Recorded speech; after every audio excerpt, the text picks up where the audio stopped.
무사셋. 안녕하세요. 생활 속 법률을 풀어드리는 무사 법무사 김청산입니다. 안녕하세요. 일과 사람 사이의 균형을 지키는 무사, 노무사 안은지입니다. 안녕하세요. 꼼꼼함을 바탕으로 재산을 지켜주는 무사, 세무사 주정진입니다. 법무사 노무사, 세무사, 셋이 모여 무사 셋입니다. 무사셋.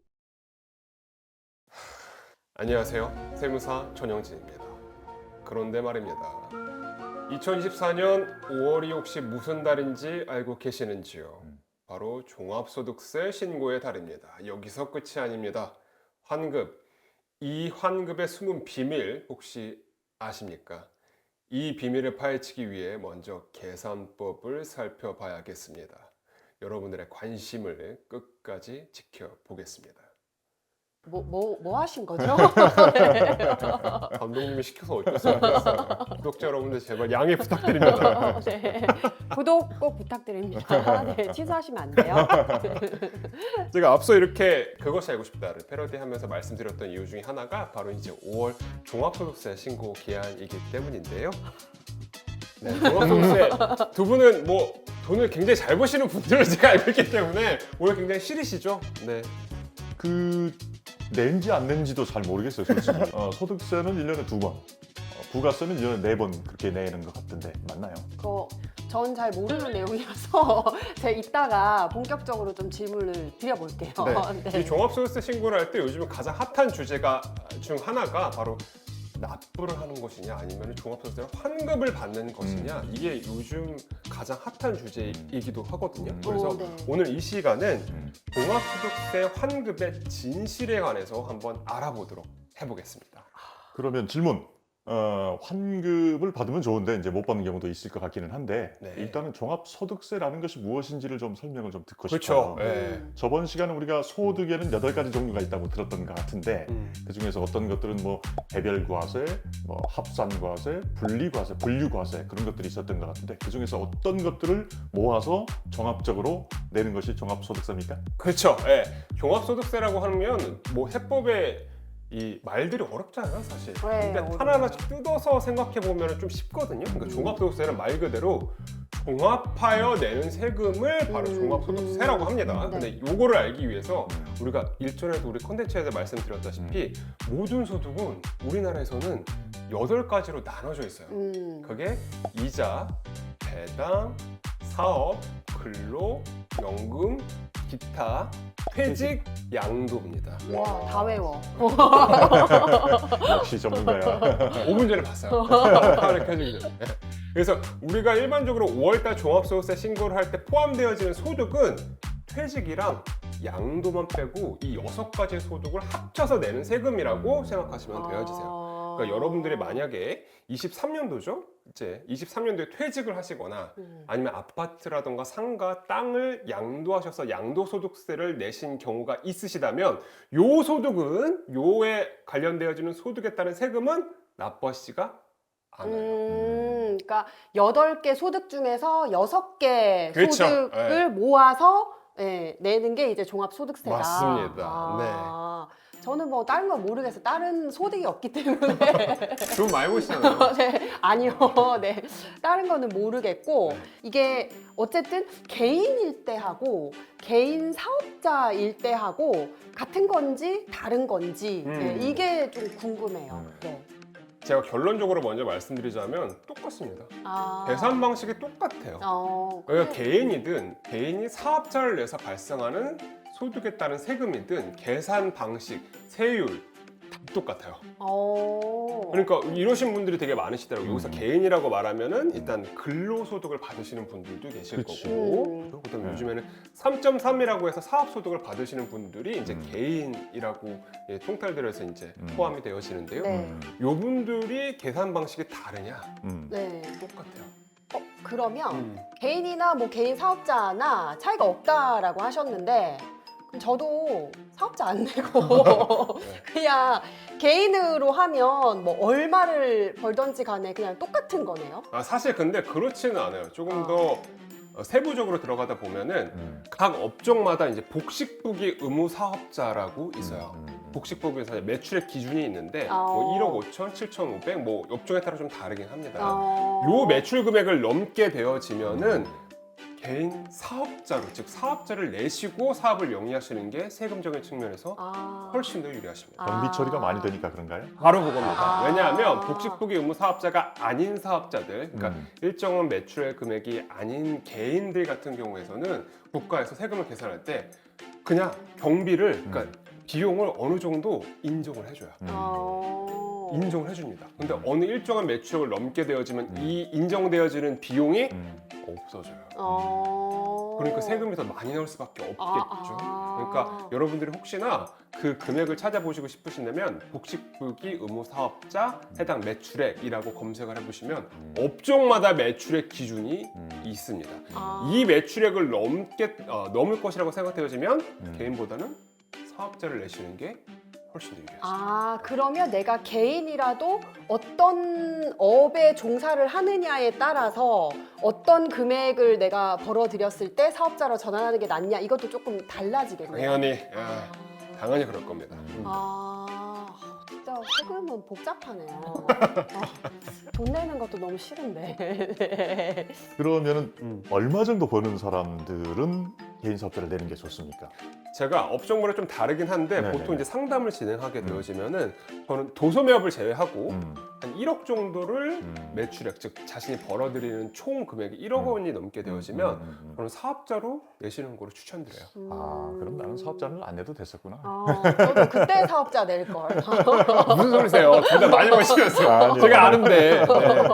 아, 그렇구나. 어. 아, 근데 사실 저는 좀 부끄러운 얘기긴 하지만 저희 이제 그 세무사 사무실에서 그냥 언제 내세요 이렇게 고지서를 주면 그냥 내야 되나 보다 이러고 내기 때문에 제가 내는 게 뭔지 모르고 그냥 내는 경우가 되게 많아요. 종합소득세는 1년에 몇 번을 내는 거며 어떤 체계로 내는 건지 사실 이런 것도 저만 모르는 건 아니죠. 네, 저도 모르겠어요.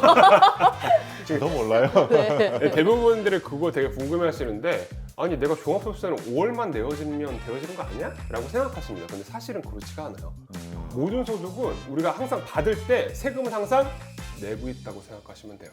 5월 달에 하는 것은 이거를 다 합산해서 결산한다고 생각하시면 되어지는 거고 모든 소득을 받을 때 우리가 세금을 낸다. 근데 한 가지 더 우리가 좀 디테일하게 말씀을 드리자면 아까 개인 사업자들 있죠? 사업자를 내신 분들은 중간 예납세액이라고 있어요. 그러니까 5월 달에 우리가 한 번에 세금을 내지 말고 중간에 한 번 미리 세금을 내. 그게 바로 중간 예납세액인데 그 개인 사업자는 몇 월이냐면 11월이에요. 11월에 먼저 납부를 해. 그걸 우리는 비납부세액이라고 해요. 이게 이제 개인 사업자들이 그렇게 내시는 거고 우리 근로자들이나 프리랜서 사업소득자 3.4원 받으시는 분들 있죠? 이분들은 소득 받으실 때 뭐 월마다 받으시게 되어지면 미리 항상 납부하시잖아요. 네네. 미리 납부하는 세금을 바로 기납부세액. 종합소득세는 결산하는 과정이다. 이런 시스템으로 진행된다고 생각하시면 좋으실 것 같아요. 그러면 개인하고 개인 사업자하고 조금 차이가 있네요. 네. 개인은 어쨌든 뭐 3.3이라고 우리가 많이 지칭하는 뭐 3.3을 늘 이제 떼고 뭔가 이 계산을 하는데 그렇죠. 그게 이제 기납부세액 이미 납부한 세액이 되는 거고 네. 사업자는 그 외에 11월 달에 한 번 더 맞습니다. 또 내는 과정이 있는 그렇죠, 거죠. 그렇죠. 원천징수구만. 바로 그겁니다. 원천징수. 이제 좀 알겠네. 제가 5월 달에 종합소득세를 신고하게 되어질 때 항상 많이 듣는 질문 중 하나거든요. 아니, 내 옆에 있는 분은 황금 나는데 왜 저는 더 낮죠? 왜 저는 황금 못 받아요? 라고 이제 항상 많은 질문을 받고 요즘 들어 이제 환급에 대해서 과대 광고를 하시는 분들이 굉장히 많으세요. 플랫폼도 굉장히 많으시고 사실상 근데 모든 사람들이 다 환급을 받을 수 있는 건 아니거든요. 그래서 맞아. 이 환급을 과대 광고하는 업체들에 관해서 지금 세무사에서는 본격적으로 이제 조사를 시작하고 있거든요. 혹시나 이런 여러분들이 만약에 환급에 대한 과대 광고를 받으신 분들이 있으시다고 한다면 댓글에 남겨주시면 감사하도록 하겠습니다. 네, 저도 문자 맨날 받는데. 맨날 맞아요. 톡 오더라. 왜냐하면은 이 환급이 받기까지의 과정을 한번 살펴보면 제가 앞서 말씀드린 것처럼 기납부세액이 즉 먼저 납부한 세액이 많아야 돼요. 있어야 되거나 많아야 돼요. 그래야지 환급이 나오는 겁니다. 만약에 우리가 이러한 분들도 있으실 수 있거든요. 제가 사업을 하다 보면은 적자가 날 수 있어요. 매출보다 비용이 더 많게 되어지면 이제 결손이 나잖아요. 네. 근데 결손이 난 이 회사는 환급이 가능하냐? 없어요. 그런 회사는 없습니다. 왜냐하면 결손이 났다 손 치더라도 먼저 납부한 세금이 없게 되어지면 환급이 나올 수가 없는 거예요. 그러니까 결손 여부랑은 상관이 없습니다. 먼저 납부한 세금이 있어야 되는 거예요. 흑자냐 적자냐와 상관없이 전혀. 세금을 냈어야지 세금을 환급받는 거지. 바로 그겁니다. 그렇구나. 이게 환급되어지는 과정을 조금 더 쉽게 이해하시려면 우리가 연말정산, 우리가 근로소득자들 연말정산 2월에 이제 연말정산이 나오잖아요. 네. 요거랑 비슷한 체계라고 생각하시면 돼요. 조삼모사 즉 먼저 납부하던가 나중에 납부하던가 그 시기의 차이입니다, 사실은. 조삼모사 하니까 확 와닿네요. 네. 조삼모사라도 환급 받고 싶다. 돈 많이 버시니까 뭐. 아니라 기납부세액도 조금 내고 환급도 받고 싶어요. 네네네. 그럴 수 있는 방법은 없나요? 일단은 첫 번째는 말씀드리면 기납부세액은 조절할 수가 없어요. 그건 율이 따로 있어요. 그렇구나. 환급을 받을 수 있는 방법은 5월달은 뭐라고 그랬죠? 결산하는 거예요. 네. 결산합니다. 이 결산하는 과정에서 먼저 납부한 기납부세액보다 떨어뜨리면 되어지겠죠. 그러면 환급이 나오게 되어지는 겁니다. 먼저 이 결산하는 과정에서 이익을 떨어뜨리는 과정은 우리가 다음 우리 콘텐츠에서 비용을 인정받는 방법이라던가 뭐 이런 것들에 관해서 있으니까요. 그때 조금 더 자세하게 말씀을 드리도록 할게요. 근데 간략하게 말씀을 드리자면 첫 번째 환급 받을 수 있는 방법 제가 확실하게 말씀드린 두 가지의 방법이 있습니다. 첫 번째는 비용을 많이 인정받으시면 되어져. 그게 첫 번째 방법입니다. 두 번째 우리 법인세 때 제가 컨텐츠를 그때 있었잖아요. 법인세 감면, 세공제 요거 이제 있었을 때 공제랑 감면을 많이 받으시면 돼요. 이 두 가지 비용을 많이 받으시고 세공제나 감면을 받으시면 환급받을 가능성이 높아져요. 하지만 이거에 대한 전제 조건은 기납부세, 즉 먼저 납부한 세금이 있어야 한다. 요게 핵심입니다. 그리고 막 그거를 막 이렇게 너무 막 조작하거나 꾸미거나 그러면 안 되는 거죠. 여기 좀 나눠. 아니 항상 불순해. 항상 이런 걸 다 궁금해하지 않나요? 총대를 메고 그냥 질문 드리는 거예요. 나중에 저한테 전화 주세요. 방법 알려드릴게요. 복식부기 의무 사업자에 적용되어지는 매출 이하이신 분들이 환급을 받을 확률이 높아요. 그 이상이 되어지는 분들은 솔직히 환급 가능성이 그다지 높지는 않습니다. 지금은 이렇게 명쾌하게 알았는데 또 한 일주일 있으면 까먹어요. 네. 그러면 다시 우리 유튜브 보시면 돼요. 계속 조회수 눌리면 되니까. 우리도 처음 구독을 보죠. 해야 되는 네, 거구나. 처음 당연하죠. 보죠. 네, 그러면 오늘의 콘텐츠는 여기까지 하고요. 다음 콘텐츠에 조금 더 알찬 내용 구성으로 찾아뵙도록 하겠습니다. 지금까지 법무사 김창상, 세무사 전영진. 노무사 아는지 셋이 모여 무사 셋이었습니다. 무사 셋